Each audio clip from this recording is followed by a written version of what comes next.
So good evening, brothers and sisters. I'm so happy to join with you all. ఆ, సహోదరి సహోదరులారా మీ అందరితో ఇలా కలుసుకోవడానికి నేను ఎంతో సంతోషిస్తూ ఉన్నాను. Yeah, even as I share what's on my heart, I want to say that I am one of the youth that still struggling with many things that not figured out everything. అయితే నేను హృదయంలో నుంచి పంచుకోబోతున్నాను. అయినప్పటికీ కూడా నేను యవనంలోనే ఉన్నాను. నేను ఇంకా ప్రయాసపడుతూ పోరాటాలు చేస్తూనే ఉన్నాను. ఇంకా అన్నిటినీ నేను జయించిన వాడిని కాదు. So even I'm learning and the Lord is teaching me. So కాబట్టి నేను నేర్చుకుంటూ ఉన్నాను. ప్రభు నాతో మాట్లాడుతూ ఉన్నాడు. so I'm not an expert. కాబట్టి నేను ఏదో బాగా అనుభవం ఉన్న వ్యక్తిని ఏం కాదు. So but I want to share few things that the Lord has encouraged me recently. అయితే కొద్ది రోజుల క్రితం ప్రభు నన్ను ప్రోత్సహించిన కొన్ని విషయాలు మీతో పంచుకోవాలనుకుంటున్నాను. So this verse that we read in Psalm 34 verse 18. ఆ, కీర్తనలు 34వ అధ్యాయం 18వ వచనంలో ఈ విధంగా మనం చదువుకుంటాం. The Lord is near to the brokenhearted and saves those who are crushed in spirit. విరిగిన హృదయం గలవారికి యెహోవా ఆసన్నుడు, నలిగిన మనస్సు గలవారిని ఆయన రక్షించును. So the Lord is close to the brokenhearted. కాబట్టి ప్రభువు విరిగిన హృదయం గలవారికి దగ్గరగా ఆసన్నుడిగా ఉన్నాడు. So those who are broken by the weight of sin in our lives. మన జీవితంలో ఉన్న పాప భారాన్ని బట్టి ఎవరైతే విరిగిన వారుగా ఉన్నారో, and he saves those who are crushed in their spirit. మరియు ఇక్కడ ఎవరైతే నలిగిన మనస్సు గలవారో అని కూడా చెప్తూ ఉన్నాడు. And those who are crushed because of their failures and in their struggle with sin, in striving to please the Lord, those who are failed and contrite, to them the Lord is near. కాబట్టి ప్రభువుని సంతోషపరచాలని ఎవరైతే ప్రయాసపడుతూ ఆ పోరాటం చేస్తూ అయినప్పటికీ ఓడిపోతూ ఉన్నవారు, అటువంటి వారికి నలిగిన మనస్సు ఉంటుంది. ఆ విరిగిన నలిగిన మనస్సు కలిగిన వారికి ప్రభు దగ్గరగా ఉంటాడు. And we know that Jesus name means that he saves from their sins. Jesus, the name of Jesus, the meaning of Jesus is that he saves them from their sins. మరి యేసు యొక్క పేరు అర్థం ఏమిటంటే ఆయన తన ప్రజలను వారి పాపముల నుండి రక్షిస్తాడు అని. So here we read that he saves those who are crushed in spirit. అందుకే ఇక్కడ మనం ఏం చదువుతున్నాం అంటే నలిగిన మనస్సు గలవారిని ఆయన రక్షించును. And we read further in Isaiah also about a broken heart. Isaiah 57 verse 15. మనం ఇంకా ఈ విరిగిన హృదయం గురించి యెషయా గ్రంథం 57వ అధ్యాయం 15వ వచనంలో మనం చదువుతాం. So it reads like this: For thus says the Lord, for thus says the high and exalted one, who lives forever, whose name is holy. I dwell on a high and holy place, and also with the contrite and lowly of spirit, in order to revive the spirit of the lowly and to revive the heart of the contrite. మనం ఈ వచనం ఒకసారి చదువుకుందాం. మహాగణుడును మహోన్నతుడును పరిశుద్ధుడును నిత్య నివాసియునైన వాడు ఈలాగు సెలవిచ్చున్నాడు. నేను మహోన్నతమైన పరిశుద్ధ స్థలములో నివసించు వాడను. అయినను వినయము గలవారి ప్రాణమును ఉజ్జీవింపజేయుటకును, నలిగిన వారి ప్రాణమును ఉజ్జీవింపజేయుటకును, వినయము గలవారి యొద్దను దీన మనస్సు గలవారి యొద్దను నివసించుచున్నాను. So God dwells in a high and a holy place. మరి దేవుడు ఆ యొక్క ఉన్నతమైన పరిశుద్ధమైన స్థలముల్లో నివసించేవాడు. And we know that other place we read that he dwells in an unapproachable light. మరియు ఆయన సమీపింపరాని తేజస్సులో నివసించేవాడు ఇంకొక చోట చదువుతాం. And here he says, I am also dwelling, means he is making his home with those who are lowly and contrite in their spirit. అలాగే ఆయన తాను ఎక్కడ నివసిస్తున్నానని చెప్తూ ఉన్నాడంటే అయినను వినయము గల వారి ప్రాణము, అలాగే నలిగిన వారి దగ్గర దీన మనసు గల వారి వద్ద నివసిస్తున్నానని చెప్తున్నాడు. So the contrite means those who are repenting and repentant heart. ఈ విరిగిన లేకపోతే వినయము కలిగిన వారు ఎవరు అంటే వాళ్ళు మారు మనసు పొందుతూ దీన మనసు కలిగిన వారు. So God is saying, I dwell in that high place, but also I want to dwell with those lowly people. కాబట్టి దేవుడు ఏమంటున్నాడంటే నేను ఆ యొక్క ఉన్నతమైన స్థలంలో జీవిస్తున్నాను, అదే సమయంలో ఈ వినయము దీన మనసు గలవారి యొద్ద కూడా నివసించాలనుకుంటున్నాను. And he says he wants to revive the heart of those who are repenting about their sins. మరియు ఇంకా ఏం చెప్తున్నాడంటే ఎవరైతే తమ పాపాల నిమిత్తం మారు మనసు పొందుతున్నారో వాళ్ళని ఉజ్జీవింప చేయడానికి ఆయన చూస్తూ ఉన్నాడు. That is an encouragement for us, brothers and sisters, that God himself has set his goal on us to revive us. కాబట్టి సోదరి సోదరులారా, ఇది మనకెంతో ప్రోత్సాహకరం. ఎందుకంటే దేవుడు తానంతట తానే మనల్ని ప్రోత్సహించాలనే ఒక బాధ్యతను తీసుకున్నాడు. And we also read about this in Psalm 51. It is అలాగే మనం దీని గురించి కీర్తనలు 51లో కూడా మనం చదువుతాం. This is a psalm written by David. దావీదు చేత రాయబడిన కీర్తన ఇది. After he failed miserably. చాలా ఘోరంగా తను ఓడిపోయిన తర్వాత రాసిన కీర్తన. Verse 16. 16వ వచనం. Brother, you read. 16వ వచనం, నీవు బలిని కోరువాడవు కావు, కోరినేడల నేను అర్పించుదును, దహన బలి నీకు ఇష్టమైనది కాదు. 17th also, brother. Yes, brother. Yes. విరిగిన మనస్సే దేవునికి ఇష్టమైన బలులు. దేవా, విరిగి నలిగిన హృదయమును నీవు అలక్ష్యము చేయవు. So we see there God is not really delighting in sacrifices. కాబట్టి మనం ఇక్కడ ఏం చూస్తున్నాం అంటే దేవుడు నిజంగా ఈ బలుల్లో ఆయనకి ఇష్టమైనవి కాదు ఈ దహన బలులు ఇవేమీని. And David is saying, if that is the case, I would have sacrificed so many things to the Lord. దావీదు అంటూ ఉన్నాడు, ఒకవేళ అదే గనక నిజమైనట్లయితే నేను చాలా విషయాలు ప్రభువుకు నేను అర్పిస్తాను బలులుగా అని అంటూ ఉన్నాడు. But the sacrifices of God are a broken spirit and a contrite heart. కానీ దేవునికి ఇష్టమైన బలులు ఏంటంటే విరిగిన మనస్సు, నలిగిన హృదయము. That contrite heart and a broken heart God will not despise. ఆ విరిగిన మనస్సును, నలిగిన హృదయమును దేవుడు అలక్ష్యము చేయడు, నిర్లక్ష్యం చేయడు. So brothers and sisters, I'm reading these verses for us to understand that, when we have a broken heart and a repenting heart, God is not despising us. కాబట్టి సోదరి సోదరులని వచనాలు ఎందుకు చదువుతూ ఉన్నానంటే మనం ఆ యొక్క మారు మనసు చెందుతున్న హృదయాన్ని కలిగి ఉన్నప్పుడు, ఆ యొక్క విరిగిన మనస్సును, నలిగిన హృదయమును కలిగి ఉన్నప్పుడు దేవుడు మనల్ని ఆ యొక్క తృణీకరించడు. He wants to revive us and our hearts. ఆయన మన హృదయాల్ని ఆయన మరలా ఉజ్జీవింపజేయాలనుకుంటూ ఉన్నాడు. And those who are weeping over their sins, ఎవరైతే వారి పాపముల నిమిత్తం కన్నీరు విడుస్తూ ఉన్నారో, those who are sorrowing over their choices they made, ఎవరైతే వారు తీసుకున్న నిర్ణయాలను బట్టి, చేసిన ఎంపికలను బట్టి చింతిస్తూ బాధపడుతూ ఉన్నారో, and those who are discouraged because of the guilt and failure, to them God wants to revive them. ఎవరైతే నిరుత్సాహంలో ఉన్నారో, ఆ యొక్క అపరాధ భావాన్ని బట్టి, వారి యొక్క ఓటములను బట్టి, అటువంటి వారిని దేవుడు ఆయన మరలా ఉజ్జీవింపజేయాలని చూస్తూ ఉన్నాడు. And those who say, no, I want to give up, I tried enough, it doesn't work with me. కానీ ఎవరైతే లేదు నేను చేయాల్సినంత చేస్తే నీకు నాకు పని అవ్వదు, నేను ఇంకా వదిలేయాలనుకుంటున్నాను దీన్ని అని అంటే గనక, so he wants to encourage them. అటువంటి వారిని కూడా ఆయన ప్రోత్సహించాలని కోరుతూ ఉంటాడు. And those who say, year after year I am in the same condition and nothing changing, I'm hearing these things but it doesn't work in my life. కానీ ఎవరైతే సంవత్సరం తర్వాత సంవత్సరం నేను ఇది వింటూనే ఉన్నాను కానీ నా జీవితంలో ఏం మార్పు రావటం లేదు అని అంటారో, so God is close to them, God is near to them. అటువంటి వారికి దేవుడు చాలా సమీపముగా ఉంటాడు.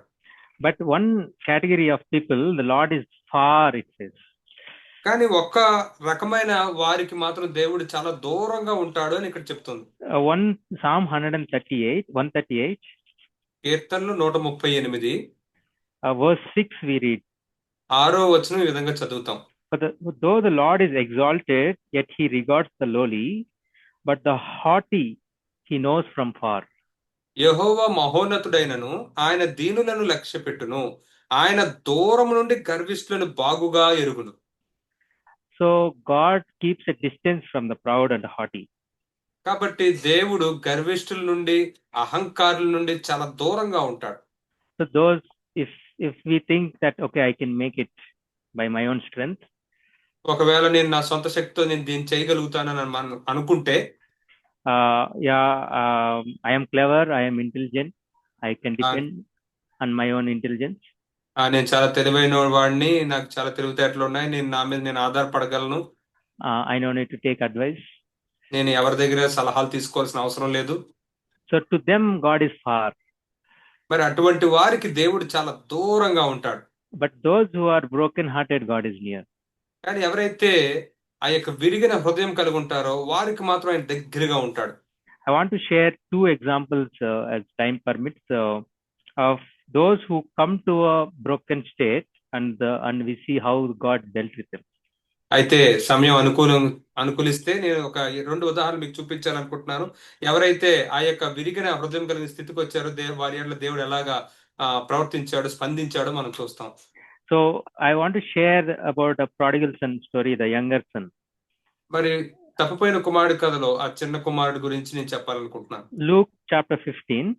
లోకాసు వార్త 15వ అధ్యాయం. So we know, I'm sure most of us know this story.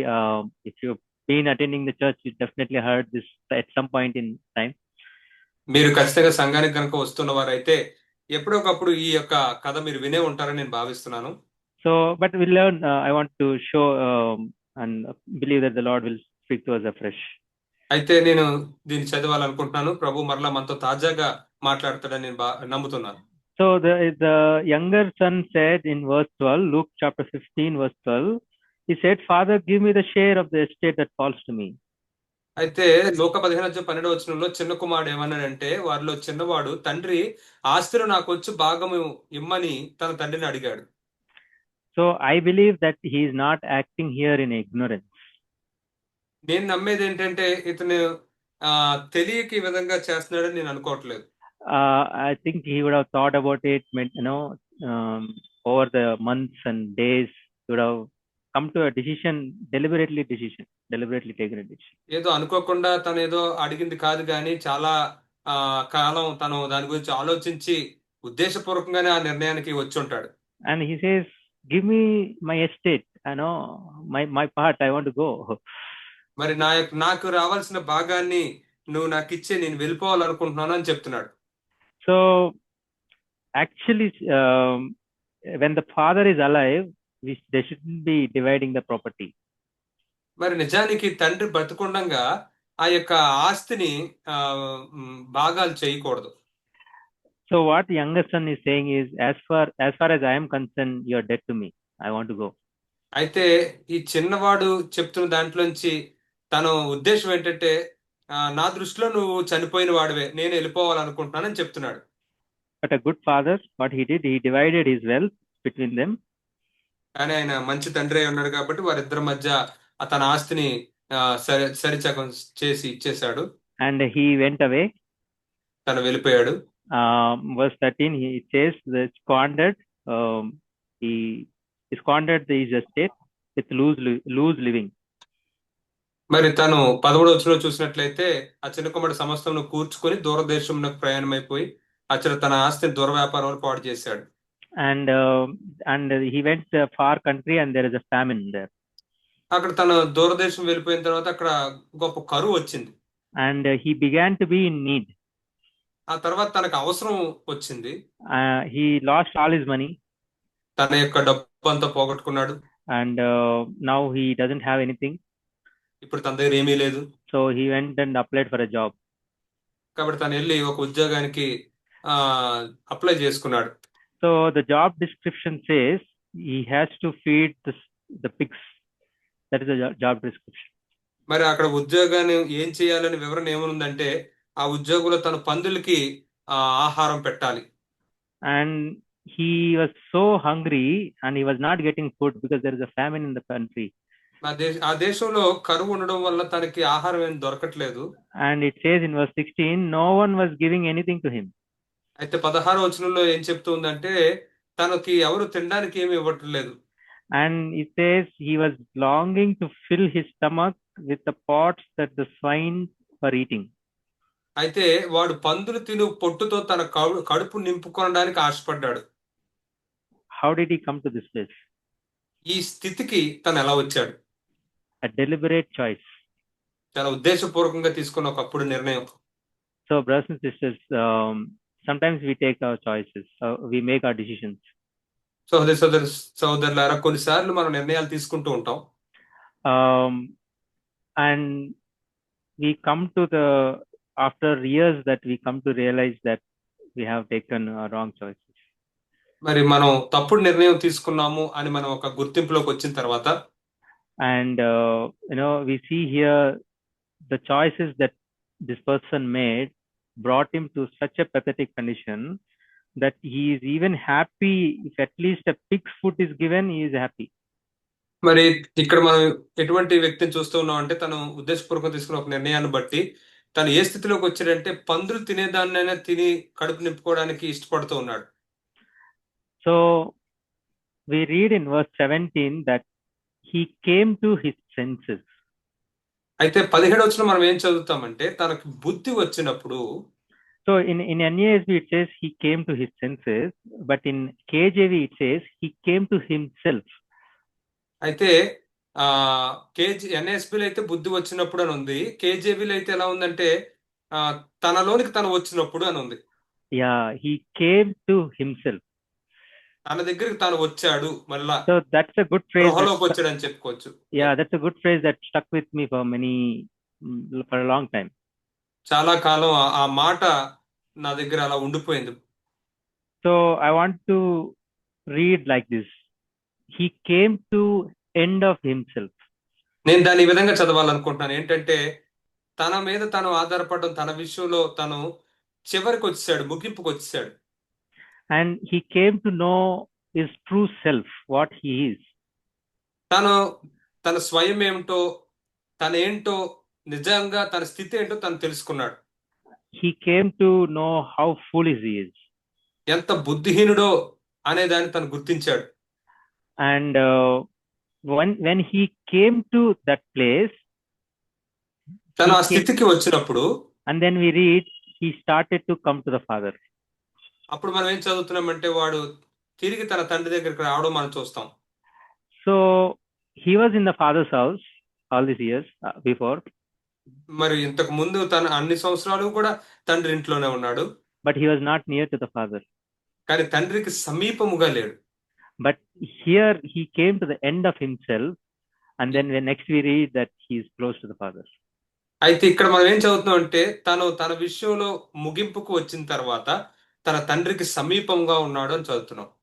And we also read here how it's a picture of, it's a parable, that means it's a picture. So it's a picture of how God deals with a broken hearted.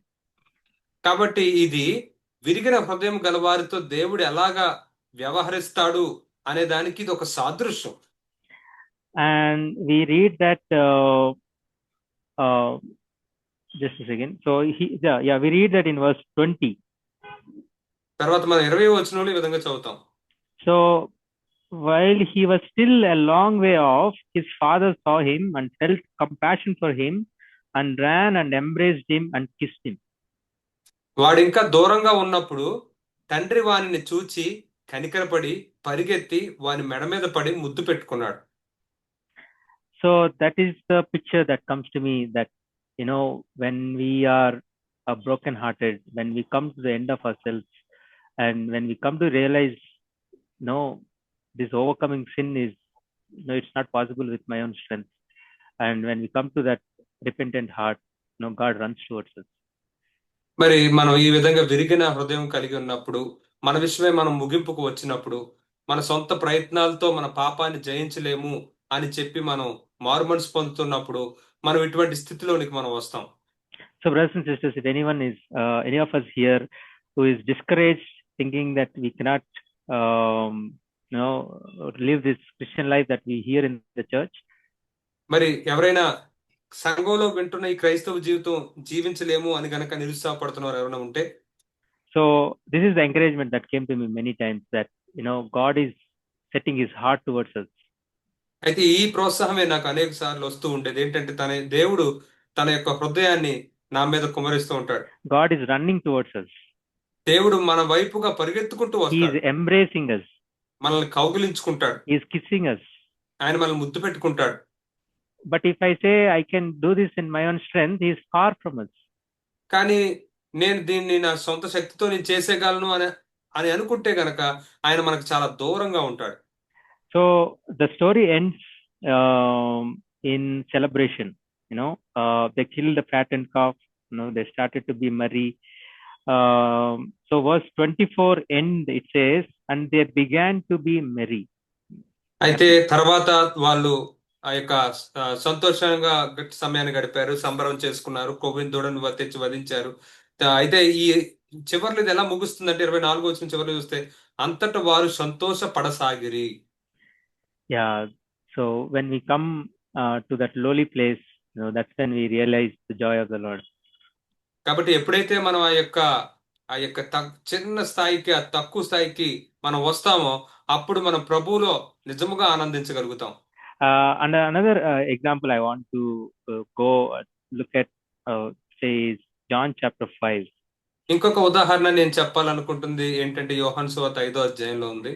So there we read about a man who is at the pool of Bethesda.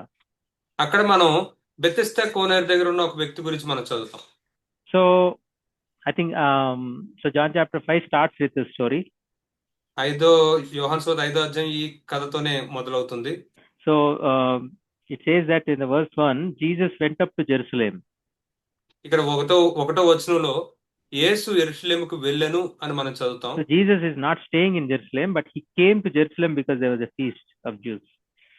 మరి యేసే యెరూషలేములో ఆయన జీవించడం లేదు, కానీ అక్కడ ఒక పండుగ ఉండడం వల్ల ఆయన యెరూషలేముకు వచ్చాడు. And in verse 3 it says, in these lay a multitude of those who are sick, blind, lame and withered. అయితే 3వ వచనంలో అక్కడ మనం ఏం చదువుతామంటే చాలా మంది రోగులు అక్కడ గుడ్డివారు, కుంటివారు, ఓచేయగలవారు అందరూ గుంపులుగా పడి ఉంటారు.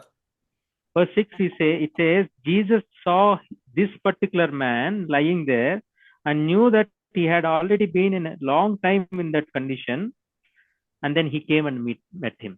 6వ వచనంలో చూస్తే యేసు వాడు పడియుండుట చూచి వాడు అప్పటికి బహుకాలం నుండి ఆ స్థితిలో ఉన్నాడని ఎరిగి యేసయ్య ఆయన దగ్గరికి వచ్చాడు. So I was just thinking, there are so many people in that place. కాబట్టి నేనేం ఆలోచిస్తూ ఉన్నానంటే అక్కడ చాలా మంది ఉన్నారు ఆ స్థలంలో. But Jesus, it says, he saw him lying there and knew that he had already been a long time there. అయితే ఇక్కడ మనం ఏం చూస్తున్నాం అంటే యేసయ్య వాడు అక్కడ పడి ఉన్నట్టు చూచి అప్పటికే చాలా కాలం నుంచి అక్కడ ఉన్నాడు, ఆ స్థితిలో ఉన్నాడని ఎరిగి ఉన్నాడు. And it was very interesting for me, because why would Jesus go to this particular person? మరి యేసయ్య ఎందుకు ప్రత్యేకంగా ఈ వ్యక్తి దగ్గరికే వెళ్ళాడు అనేది నాకు చాలా ఆసక్తికరంగా ఉంటూ ఉంటుంది. So I began to think, and then I think this person was lying there for 38 long years. అయితే దీని గురించి నేను ఆలోచిస్తూ ఉన్నప్పుడు ఈ వ్యక్తి 38 ఏండ్ల నుండి అన్ని సంవత్సరాలుగా అక్కడ పడి ఉన్నాడు. So why he was waiting there is, if you know the story, that there is a particular time the angel of the Lord comes down in verse 4 in a certain season. అయితే మనకి ఇక్కడ కథ మీకు తెలిసి ఉంటుంది అనుకుంటున్నాను. పలానా కాలంలో ఒక దేవదూత వచ్చి ఆ నీళ్ళని కదుపుతూ ఉంటుంది. So whoever then first, after the stirring up of the water, stepped in was made well from whatever diseases which he was afflicted. మరి ఎవరైనా ఆ కదిలింపబడిన నీటిలోకి దిగుతాడో, ఎవరు మొదట దిగుతారో వాడు బాగుపడతాడు. So the rules here is whoever comes first. అయితే ఇక్కడ ఉన్న నియమం ఏంటంటే ఎవరైతే ఆ కోనేటిలోని కదిలింపడినప్పుడు మొదట దిగుతారో. So there is a running race there. There is a race going on. కాబట్టి అక్కడ ఒక పరుగు పందెం ఉంది, అక్కడ ఒక పందాన్ని మనం చూస్తున్నాం. So whoever whether you come by yourself or someone brings you there into the pool, you'll get well. నీ అంతట నువ్వో లేకపోతే ఎవరైనా సహాయం చేయడం ద్వారానో నువ్వు మొదట అక్కడికి వస్తే గనక నువ్వు బాగుపడతావు. And when Jesus came and asked him, in this person says in verse 7, అయితే యేసయ్య వచ్చి తను అడిగినప్పుడు ఈ వ్యక్తి ఈ విధంగా జవాబు చెప్తున్నాడు 7వ వచనంలో, Sir, I have no man to put me into the pool when the water is stirred up, but while I am coming, another steps down before me. ఆ రోగి, అయ్యా నీవు కదిలింపబడి నీళ్లు కదిలింపబడినప్పుడు నన్ను కోనేటిలోనికి దించుటకు నాకు ఎవడునూ లేడు, కనుక నేను వచ్చినంతలో మరి ఒకడు నాకంటే ముందుగా దిగుతున్నాడు అని ఆయనకు చెప్పాడు. So this person is trying to come first for 38 years. 38 సంవత్సరాలుగా ఈ వ్యక్తి మొదట రావాలి అనుకుంటూ ఉన్నాడు. So he didn't even succeed once in his 38 years. అయితే ఈ 38 సంవత్సరాల్లో ఒక్కసారి కూడా తను గెలవలేకపోయాడు. Brothers and sisters, so we may say that year after year I am in the same condition. మనం అనొచ్చు సంవత్సరం తర్వాత సంవత్సరం నేను ఒకే స్థితిలో ఉంటున్నాను అని మీరు అనొచ్చు. I am defeated with the same sin again and again and again. మరలా ఒకే పాపంలో నేను ఓడిపోతూ ఉన్నాను అని మనం అనొచ్చు. And I say that I am going in this circle where I get up and it goes well for some days, and then I fall, I get discouraged, I go away from the Lord, and after many days I come back to the Lord. It continues. మరి ఈ వృత్తం ఇలాగ ఉంటూ ఉంటది. నేను కొన్ని రోజులు బాగానే ఉంటాను, దేవుడితో సమయం గడుపుతాను, మళ్ళీ పడిపోతాను, మరలా నిరుత్సాహాలకు వెళ్ళిపోతాను, మరలా కొంచెం రోజుల తర్వాత మరలా ప్రభు దగ్గరికి వస్తూ ఉంటాను. And when this person was so helpless. మరి ఇక్కడ ఉన్న వ్యక్తి చాలా నిస్సహాయుడుగా ఉన్నాడు. Sir, no, I have nobody to help me. నాకు సహాయం చేయడానికి ఎవరూ లేరు. And then Jesus comes and asks, do you wish to get well? అయితే యేసయ్య వచ్చి తనను అడుగుతూ ఉన్నాడు, నీవు స్వస్థపరచబడగోరుచున్నావా? And brothers and sisters, the question that comes to us, young brothers and sisters in the church is, do you want to overcome this sin, this particular sin? అయితే ప్రియ సహోదరులారా, యవనస్తులారా, ప్రత్యేకంగా దేవుడు సంఘంలో మళ్ళీ ప్రశ్న అడుగుతూ ఉన్నాడు, నువ్వు ఈ పాపాన్ని నువ్వు జయించాలనుకుంటున్నావా? That is the only question that the Lord asks us. Do you want to overcome this? ప్రభు మనల్ని ఇది ఒక్క ప్రశ్న అడుగుతాడు, నువ్వు దీన్ని జయించాలనుకుంటున్నావా? And when we are not come to that broken place, we say, I am trying, I am doing okay, I am trying my best. మనం ఆ విరిగిన పరిస్థితిలోనికి ఇంకా రాకపోతే మనం ఏమంటూ ఉంటాం అంటే, నేను ఇంకా ప్రయత్నిస్తున్నాను, నేను చేయగలిగినంత ప్రయత్నిస్తున్నాను, మరలా ప్రయత్నిస్తున్నాను, ఇలా చెప్తూ ఉంటాం. But when we come to the end, like this person, that helpless, broken condition, we say, I have no help. మరి ఈ వ్యక్తి వలె మనం కూడా ఆ యొక్క విరిగిన నిస్సహాయమైన స్థితిలోకి వచ్చినప్పుడు మనం కూడా అంటాం, నాకు సహాయం ఏమీ లేదు అని. So I heard in the church, this is really encouraged me many times, that there are 3 stages in overcoming sin. అయితే నేను సంఘంలో విన్నాను, నేను చాలాసార్లు ఇది విన్నప్పుడు ఎంతో ప్రోత్సహించబడతాను. మరి పాపాన్ని జయించే విషయంలో 3 స్థాయిలు ఉన్నాయి. First stage is the difficulty. మొదటి స్థాయి చాలా కష్టం. We say, I just need to try hard. I just need to do, I have to grit my teeth and say, lean on my own willpower and say, no, I have to do it. మరి నేను దాని విషయంలో నిర్ణయం తీసుకుని నేను నా సొంత శక్తి మీద, నా సొంత చిత్తం మీద నేను ఆధారపడి నేను కొంచెం ప్రయత్నించాలి అంటాం. And so we try for 38 years. మరి మనం ప్రయత్నిస్తుంటాం 38 సంవత్సరాలు. And then we come to the second stage, that is called impossibility. ఆ తర్వాత మనం రెండో స్థాయికి వస్తాం, అదేంటంటే అసాధ్యము. Then we come to, it will work for somebody, but it will not work for me. మరి కొంతమందికి ఎవరు పని చేయొచ్చు, నా జీవితంలో మాత్రం పని చేయలేదు. I don't have any hope.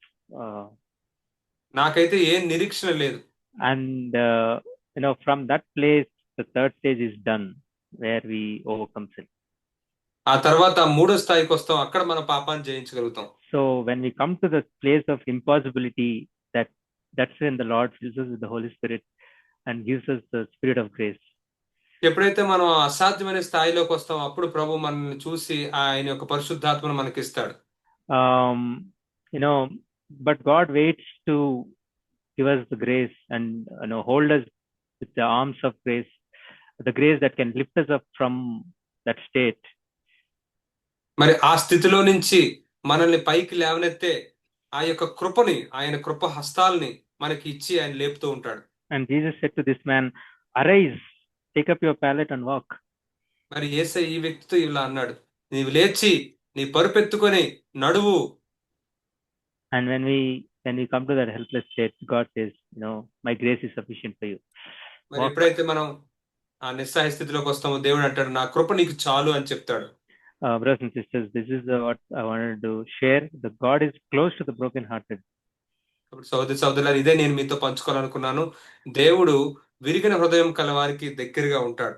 When we are struggling and discouraged, there is no reason for us to be discouraged. అసలు మనం నిరుత్సాహపడడానికి కారణం అంటూ ఏది ఉండదు. But God is, set his heart to revive us, encourage us. కానీ దేవుడు మనల్ని ఉజ్జీవింపజేయాలని, మనల్ని ప్రోత్సహించాలని తాను నిర్ణయించుకున్నాడు. And when we come to that end of ourselves, like that younger son came, we come close to the God. ఎలా అయితే ఆ చిన్న కుమారుడు తన విషయంలో తాను ముగింపుకు వచ్చాడో అప్పుడు మనం దేవునికి సమీపంగా రాగలుగుతాం. And I just want to read one last verse in Matthew chapter 5 verse 3. అలాగే చివరిగా నేను ఒక వచనం చదవాలనుకుంటున్నాను. మత్తయి సువార్త 5వ అధ్యాయం 3వ వచనం. Blessed are the poor in spirit, for theirs is the kingdom of heaven. ఆత్మ విషయమై దీనులైన వారు ధన్యులు, పరలోక రాజ్యం వారిది. So in a spiritual matter, if I recognize myself as a poor, I am blessed, I am happy. ఆత్మీయ విషయాల్లో గనక నేను ఒక పేదవాడిని, దీనుణ్ణి అని గనక నేను గుర్తిస్తే నేను చాలా సంతోషంగా ఉండగలుగుతాను, ధన్యుణ్ణి. So it's good for me that I am aware of some poverty of spirit in my life. కాబట్టి నా జీవితంలో ఆత్మలో నాలో ఉన్న పేదరికాన్ని గురించి నేను గుర్తిస్తే అది ఎంతో సంతోషకరమైన విషయం. It's good for me that I am aware of some need in some area that Lord, I'm not yet perfect in this area. మరి పలానా విషయంలో ప్రభువా నాకు అవసరత ఉంది, నేను ఇందులో పరిపూర్ణంగా లేను అని మనం గుర్తించడం ఎంతో మంచిది. So it's good for us, for me and for all of us, what came to me is that when we remain in that poverty of the spirit, in that broken and contrite spirit, and the Lord is near to us, and in his presence is the fullness of joy. మరి ఎప్పుడైతే మనం ఆత్మలో మన యొక్క దీనత్వం కలిగి ఉన్నప్పుడు, విరిగిన మనస్సు, నలిగిన హృదయం కలిగి ఉన్నప్పుడు, అప్పుడు మనకి దేవుడు సమీపంగా ఉంటాడు. ఆయన యొక్క సన్నిధిలో మనకి ఎప్పుడు ఆనందం ఉంటుంది. May God bless this verse. Thank you brother for this opportunity. దేవుడి వాక్యం దీవించిన గాక. Thank you brother for encouraging word.